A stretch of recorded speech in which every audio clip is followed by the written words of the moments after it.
एक ऐसा भक्त जिसके लिए भगवान ने मंदिर के भारी दरवाजे हमेशा के लिए बंद कर लिए और राजा को खुद नंगे पैर उसके पास आकर माफी मांगनी पड़ी। आखिर कौन थे ये क्रूज जिन्हें मंदिर से निकाले जाने पर साक्षात भगवान रंगनाथ क्रोधित हो उठे? चलिए जानते हैं दिल को झकझोर देने वाली इस सच्ची कहानी को। ये कहानी दक्षिण भारत के एक बहुत ही सीधे साधे सच्चे भक्त कुरुज की है। कुरुज समाज के बनाए जाति पात के बंधनों और दिखावे की दुनिया से बहुत दूर रहते थे।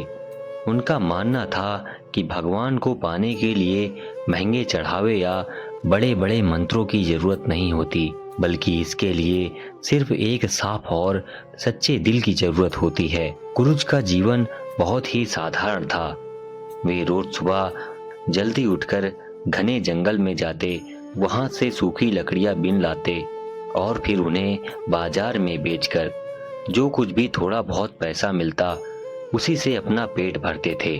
उनका घर भगवान रंगनाथ यानी साक्षात भगवान विष्णु के भव्य मंदिर से बहुत दूर एक छोटी सी कुटिया में था। भले ही वे रोज मंदिर नहीं जा पाते थे, लेकिन उनके दिल में भगवान हमेशा विराजमान रहते थे। वे जब भी लकड़ियां काटते, चलते या बैठते, उनकी हर एक सांस में भगवान रंगनाथ का नाम निकलता रहता था। एक समय की बात है, भगवान रंगनाथ के मंदिर में एक बहुत बड़े और भव्य उत्सव का आयोजन किया गया था। इस उत्सव में शामिल होने के लिए दूर दूर से बड़े बड़े विद्वान पंडित और राजा महाराजा आए। चारों तरफ चकाचौंध थी और ढोल नगाड़े बज रहे थे। जब कुरुज को इस उत्सव के बारे में पता चला तो उनके मन में भी अपने प्यारे प्रभु के दर्शन करने की तीव्र इच्छा जागी। वे तड़प उठे कि आज वे जाकर अपने सांवले सरकार को जी भर कर देखेंगे। कुरुज बेहद गरीब थे। उनके पास पहनने के लिए केवल कुछ फटे पुराने कपड़े और पैरों में पहनने के लिए चप्पल तक नहीं थी। इसी हाल में वे नाचते गाते और प्रभु का नाम लेते हुए मंदिर की ओर चल पड़े। जब कुरुज चलते चलते मंदिर के मुख्य और विशाल द्वार पर पहुंचे तो वहां का नजारा देखकर हैरान रह गए।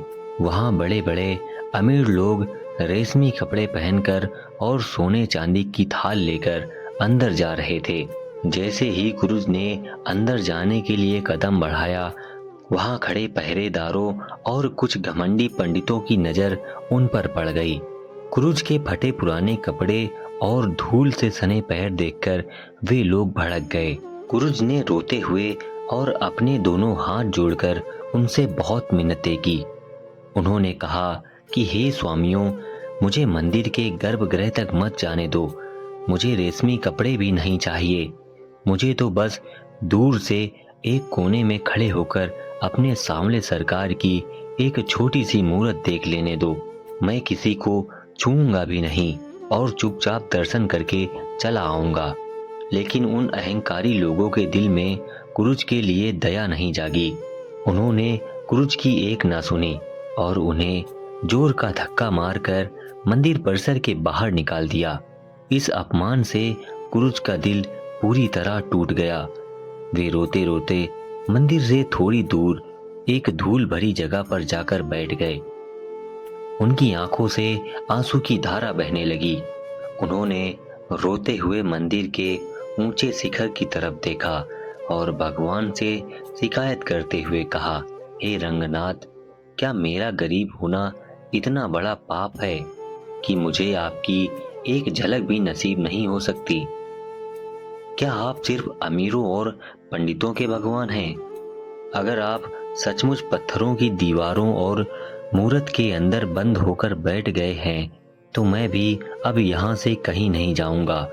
मैं इसी धूल में बैठा रहूंगा और जब तक आप मुझे खुद दर्शन नहीं दोगे मैं यहाँ से एक कदम भी नहीं आगे बढ़ाऊंगा और ना ही अन्न जल ग्रहण करूंगा। कुरुज की यह जिद कोई घमंड या अहंकार नहीं था, बल्कि यह